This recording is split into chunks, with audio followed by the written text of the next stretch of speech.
Hello बच्चों.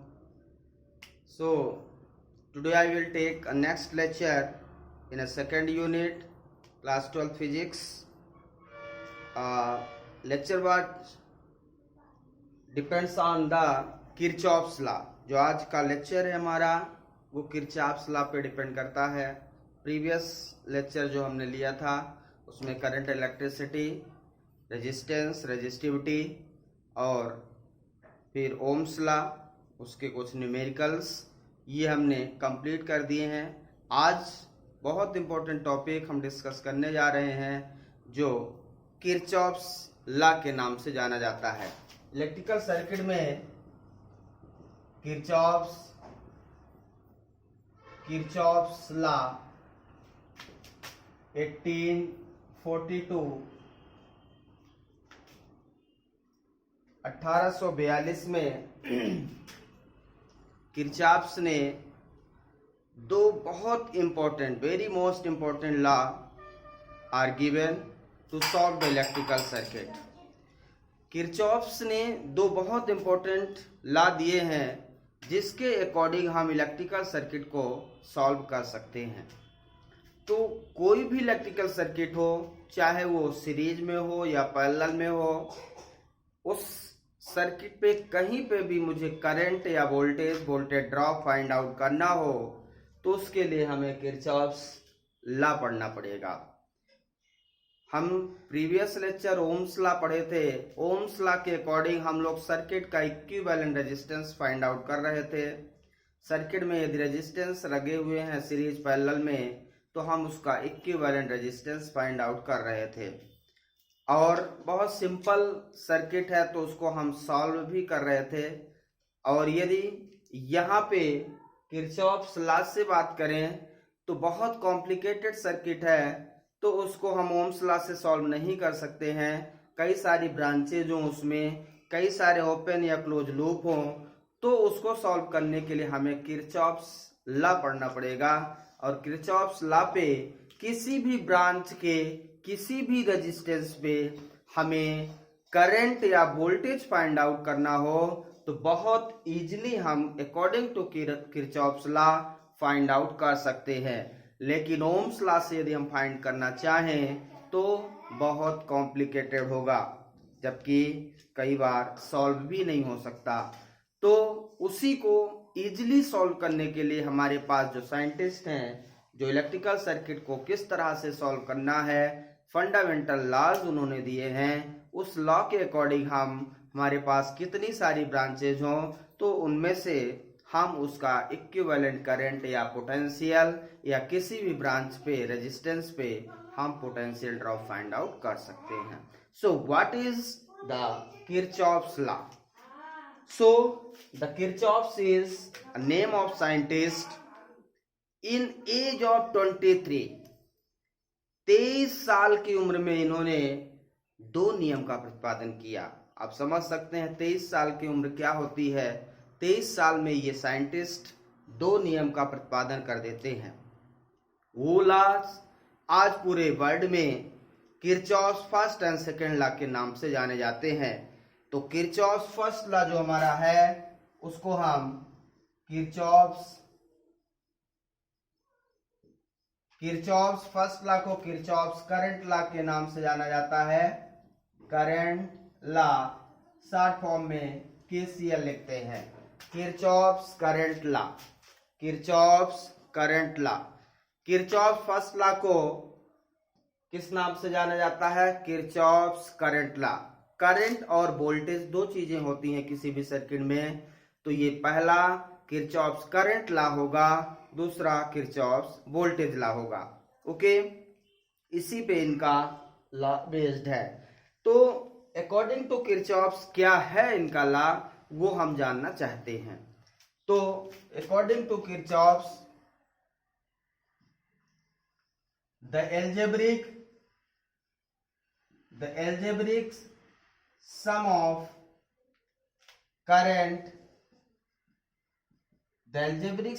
current at a node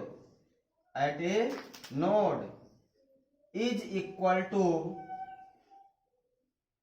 the algebraic sum of current at a node is equal to 0. The algebraic sum of current at a node is equal to 0. That is summation of k equal to 1 से n, I of k equal to 0.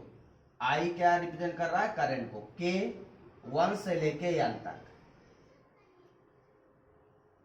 Some of current, algebraic sum of the algebraic sum of current at a node. The algebraic sum of current at a node is equal to 0. What is the meaning of algebraic? algebraic का क्या मतलब है, इसको समझें. जैसे इसका सम क्या होना चाहिए? 0 होना चाहिए. 0 यदि हम algebraic ना बोले, हम यहाँ पे algebraic वर्ड ना लिखे, हम केवल सम लिख दें, तो सम का क्या मतलब होता है? जैसे 1 + 2 + 3, तो ऐसे हम प्लस करेंगे तो ये सम हो जाएगा. क्या ये कभी 0 के बराबर हो सकता है? यदि हम किसी चीज को सम करते जाएं तो क्या वो 0 हो सकता है? 0 नहीं हो सकता. 0 तब होगा जब कोई टर्म प्लस में हो, कोई टर्म माइनस में हो. जैसे मान लीजिए ये मैं यहाँ पे माइनस कर दूं, क्या कर दूं? माइनस. अब 2 + 1 3 -3, अब ये क्या हो जाएगा? 0. तो algebraic some means we are added or subtracted.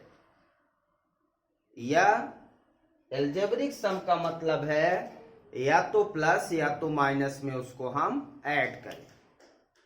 That is algebraic sum. तो एल्जेब्रिक सम से मतलब है विद द साइन.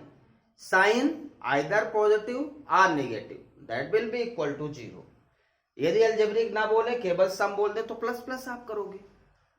इसलिए एल्जेब्रिक मीन्स हम उसको प्लस या माइनस में ऐड करेंगे. करंट एट अ नोड, एक नोड होगी जिसपे करंट आएगी और उसी नोड से करंट जाएगी, तो हम उसको अकॉर्डिंग टू साइन देखेंगे. तो इसको हम समझते हैं अभी कि कैसे इसको हम प्रूव करेंगे. So what is the statement? Statement हमारा क्या है? स्टेटमेंट क्या है? The algebraic sum of current, the algebraic sum of current. Algebraic sum, ध्यान रखना, एल्जेब्रिक सम बोलना है, सम नहीं बोलना. The algebraic sum of current at a node is equal to 0. जैसे फॉर एग्जाम्पल आप देखें, ये हमारी कुछ ब्रांचेज हैं. जैसे ये इस पॉइंट को जहां पे सारी ब्रांचेज मिलती हैं उसे हम नोड कहते हैं. ये क्या है? हमारा नोड. क्या है? नोड. अब इसमें मैं ले लेता हूं कुछ डायरेक्शन नोड पे आ रही है, कुछ करंट नोड से बाहर जा रही हैं. बात क्लियर है? यहां आप देख सकते हैं ये करंट नोड पे आ रही है, ये नोड पे आ रही है, ये नोड पे आ रही है, ये नोड से जा रही है, ये नोड से जा रही है. इसको मैं ले लूं I1, इसको मैं ले लूं I2, इसको मैं ले लूं I3, इसको मैं ले लूं I4, इसको मैं ले लूं I5. ठीक है? इसको मैंने क्या लिख लिया? I1. इसको मैंने क्या लिखा? I1. इसको मैंने क्या लिखा? I2. इसको मैंने क्या लिखा?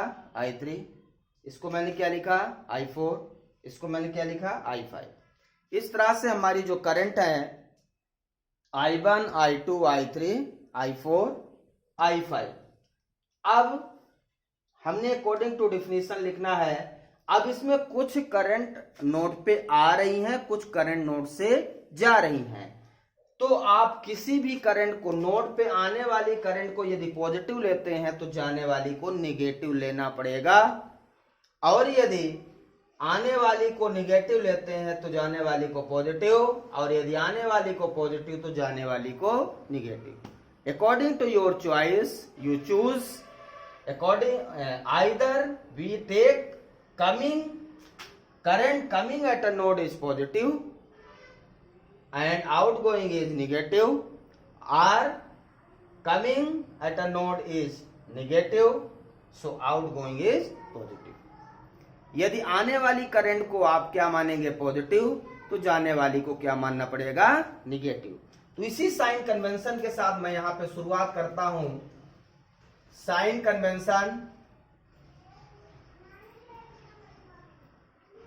साइन कन्वेंशन क्या लेता हूं, incoming current,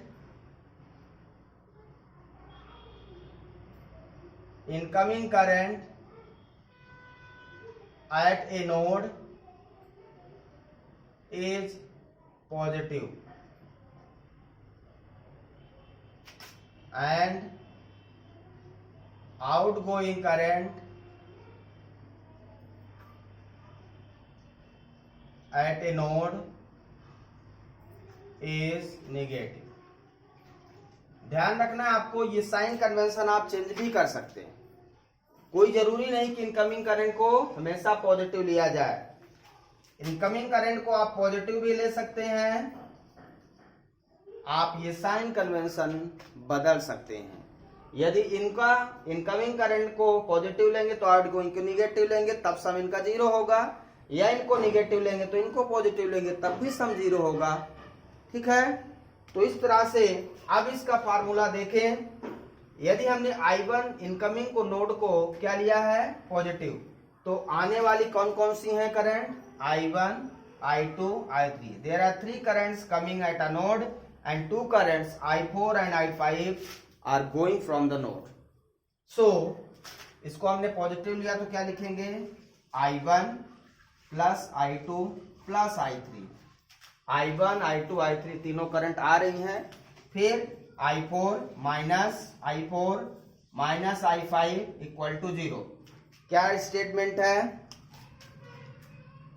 the algebraic sum of current at a node, ये नोड है, the algebraic sum of current at a node is equal to 0।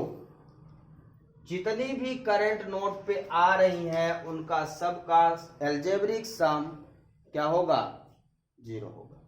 तो अकॉर्डिंग जो आ रही है उसको पॉजिटिव, जो जा रही है उसको निगेटिव। सो दिस इज, तो यहां पे मैं ऐसा भी लिख सकता हूं I1 plus I2 plus I3 equal to I4 plus I5। तो यहां से एक फार्मूला और बन के निकल रहा है कि incoming current at a node is equal to outgoing from the node. Incoming current at a node equal to outgoing current from the node। incoming current at a node, incoming current at a node is equal to outgoing current from the node। incoming current at a node is equal to outgoing from the node. तो जितनी current node पे आ रही है उतने ही current node से बाहर जाएगी। तो incoming current always equal to outgoing current, ये ध्यान रखना है, incoming current always equal to outgoing current. So this is the important law. पूरा क्लियर है साइन कन्वेंशन इसका। अब इसमें करंट हम लोग लिख रहे हैं तो ये किस प्रिंसिपल पे बेस्ड है, Kirchhoff's first law that is KCL is based on the principle of law of conservation of charge। Law of conservation of charge, law of conservation of charge पे ये बेस्ड है। इसका प्रिंसिपल क्या है, law of conservation of charge. Law of conservation of charge का क्या मतलब है, charge neither be created nor be destroyed. We are discuss in first unit, इसको हमने फर्स्ट यूनिट में डिस्कस किया है, आप हमारा लेक्चर देख सकते हैं। So the KCL Kirchhoff's current law is based on the principle of law of conservation of charge, always asked in the competitive exam as well as objective question in the board exam। ये हमेशा board exam या objective question competitive में पूछा जाता है question कि Kirchhoff's current law is based on, या Kirchhoff's first law is based on. Kirchhoff's first law किस पे बेस्ड है, किस पे आधारित है? तो law of conservation of charge हमें ध्यान रखना होगा, तब जाके हमारा कॉन्सेप्ट क्लियर होगा। तो ध्यान रखिएगा, law of conservation of charge को याद रखिएगा, 1 नंबर का ऑब्जेक्टिव है ये। क्लियर है? तो इस तरह से अब ध्यान से देखें, आपने यहां पे जो करंट का एडिशन किया है, incoming current I1 plus I2 plus I3, outgoing current -I4 -I5 equal to 0। ये जो आपने अलजेब्रिक सम किया है, ये नॉर्मल स्केलर की तरह किया है। किसकी तरह किया है? स्केलर की तरह। वेक्टर की तरह करता तो इसका मैग्नीट्यूड लेता, magnitude I1 plus magnitude I2 plus magnitude I3, लेकिन आपने मैग्नीट्यूड नहीं लिया है। इसका मतलब आपने केवल स्केलर एडिशन किया है। यही रीजन है कि करंट स्केलर क्वांटिटी है। Why current is scalar quantity? Because of its algebraic sum as a vector algebra rule cannot be follow। ये वेक्टर अलजेब्रा रूल को फॉलो नहीं करता क्योंकि इसका एडिशन एज ए स्केलर होता है। यही रीजन है कि करंट स्केलर क्वांटिटी है, डायरेक्शन और मैग्नीट्यूड होते हुए भी करंट स्केलर क्वांटिटी है। ये ध्यान रखना आपको, इसी को हम कहते हैं vector algebra rule, can not be follow current. Second पे आते हैं, Kirchhoff's voltage law which is called KVL। There are two laws, Kirchhoff's current law and Kirchhoff's voltage law। What is this statement? According to Kirchhoff's voltage law KVL, the algebraic sum of voltage drop, algebraic sum of voltage drop and source voltage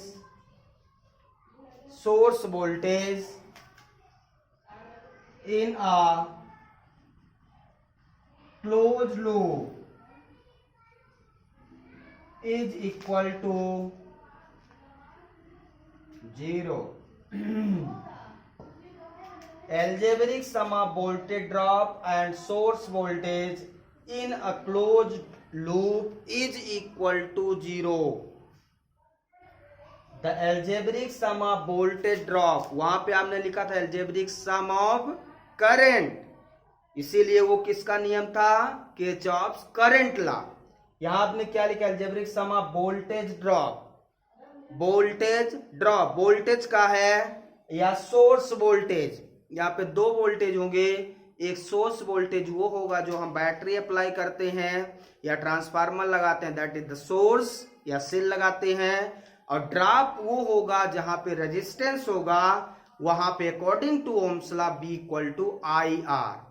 तो B equal to IR, जहां resistance होगा वहां voltage drop होगा। Voltage drop means circuit में जो loss होता है। Source potential provide करता है और जहां रेजिस्टेंस होता है वहां पे पोटेंशियल ड्रॉप होता है। पोटेंशियल ड्रॉप मींस लॉस होना। तो सोर्स बिल्कुल पोटेंशियल देता जाएगा और ड्रॉप लॉस होता जाएगा, मींस एक देगा दूसरा उसको लॉस करेगा। इस तरह से दोनों का सम क्या होगा? 0 होगा।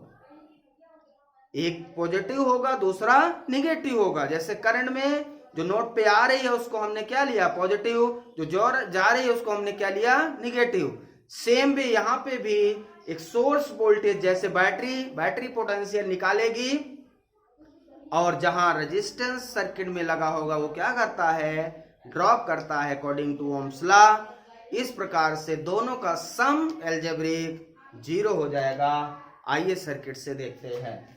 तो इसको हम सर्किट में फार्मूला के रूप में समेशन आपके इक्वल टू 1 से n v आपके इक्वल टू 0 लिखेंगे। v आपके k का वैल्यू 1 से, तो पहले v1 plus v2 plus v3 इसका सम क्या होगा? 0 होगा। ठीक है। किसी को कोई डाउट यहां तक? नहीं है। अब देखते हैं इसको सर्किट। मान लीजिए मैं ऐसी सर्किट बनाता हूं,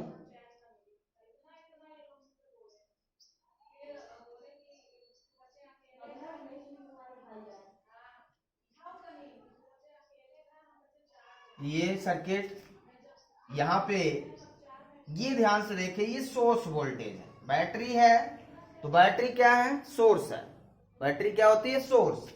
और यहाँ पे रेजिस्टेंस है, क्या है ये? रेजिस्टेंस। मैंने R1 लिख दिया और R2।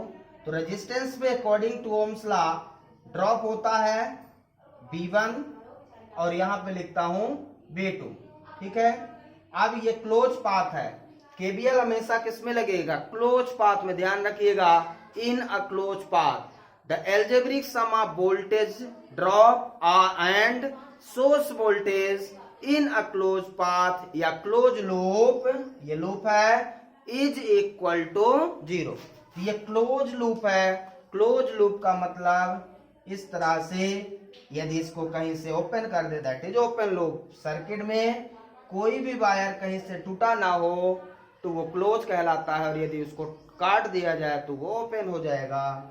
इस तरह से आप ध्यान से देखेंगे, यहाँ पे माइनस से प्लस बैटरी का साइन है, ये ड्रॉप हमेशा प्लस से माइनस होगा। अब यदि इसको हम पॉजिटिव लें तो ये दोनों क्या होंगे? निगेटिव हो जाएंगे। सोर्स पॉजिटिव लें तो क्या लिखेंगे? Vs, फिर प्लस, ये माइनस हो जाएगा, ये प्लस लिया तो ये minus, V1 minus V2 equal to 0। तो Vs इक्वल टू क्या हो जाएगा? V1 plus V2। अब इसको हम क्या लिख सकते हैं? Source voltage equal to drop voltage. Source voltage equal to क्या हो जाएगा? ड्रॉप। जितने भी सर्किट में सोर्स लगे होंगे वो ड्रॉप के बराबर हो जाएंगे। तो मैं यहां से लिख सकता हूं source voltage equal to drop voltage. ठीक है। Source voltage equal to drop voltage, voltage drop. ठीक है। तो सोर्स वोल्टेज किसके बराबर होगा? हमेशा वोल्टेज ड्रॉप के सर्किट में, that is the Kirchhoff's voltage law. इस प्रकार से क्लोज सर्किट कैसे भी आप बना सकते हैं। तो ये हमारा हो गया किरचॉफ्स वोल्टेज लॉ। अब इसमें बेस्ड किस पे है? KBL is based on the principle of Kirchhoff. KVL is based on the principle of law of conservation of energy. ध्यान रखना आपको, वो कंजर्वेशन ऑफ चार्ज पे डिपेंड करता था। Kirchhoff's current law is based on the conservation of law of conservation of in charge. Kirchhoff's voltage law is based on law of conservation of energy. ये हमेशा objective question में पूछा जाता है, तो आपको बहुत ध्यान रखना है। Kirchhoff's first law is based on the law of conservation of charge. Kirchhoff's second law, that is the KVL, is based on the law of conservation of energy. Law of conservation of energy. ध्यान रखिएगा, objective question आता है तो इसको भूलना नहीं है। 1 number का ऑब्जेक्टिव इसका प्रिंसिपल है। अब इसमें हम कुछ न्यूमेरिकल करते हैं। तो जैसे मान लीजिए कोई सर्किट है, इसमें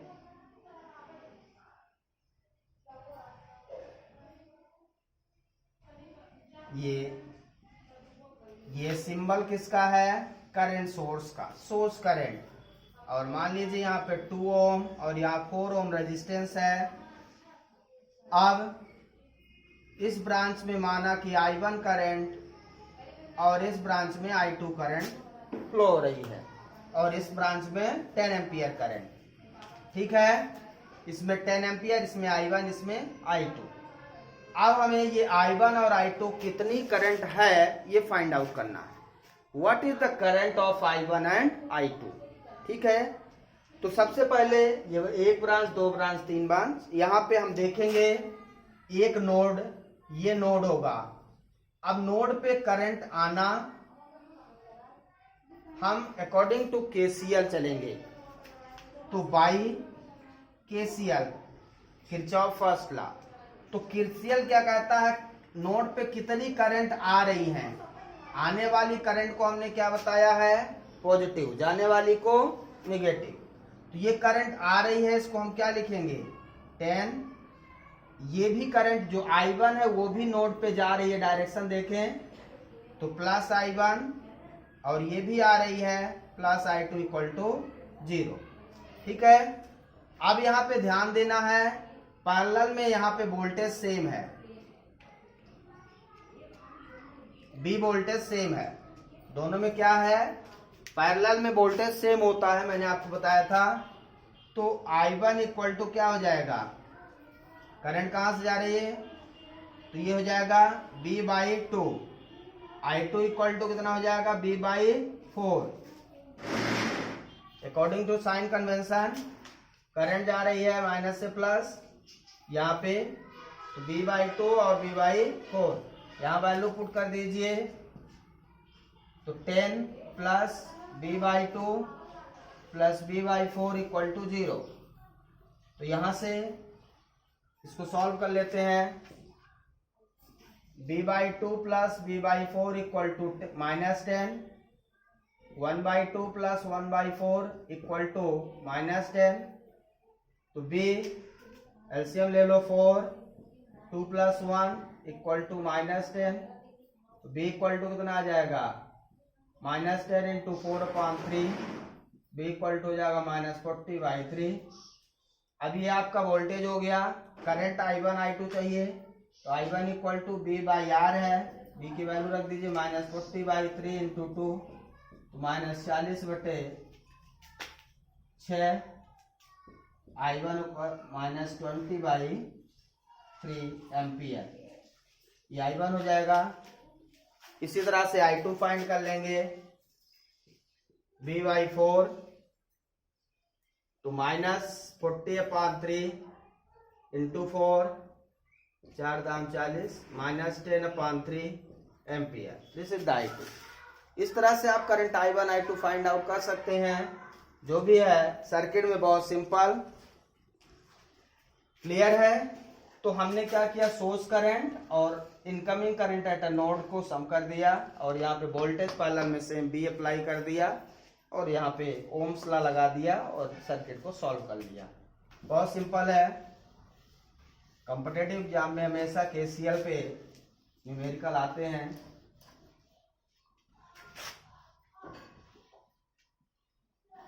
तो इस तरह से न्यूमेरिकल तो बहुत सारे हैं, और कॉम्पिटिटिव एग्जाम के लिए हमें न्यूमेरिकल सॉल्व करना पड़ेगा। तो बहुत सारे न्यूमेरिकल हैं। न्यूमेरिकल के लिए हमारा अगला दूसरा लेक्चर आप देख सकते हैं, इसी पे पूरा न्यूमेरिकल बेस्ड लेक्चर रहेगा, और इसके लिए अगला लेक्चर आप दिखेंगे। Okay, thank you very much.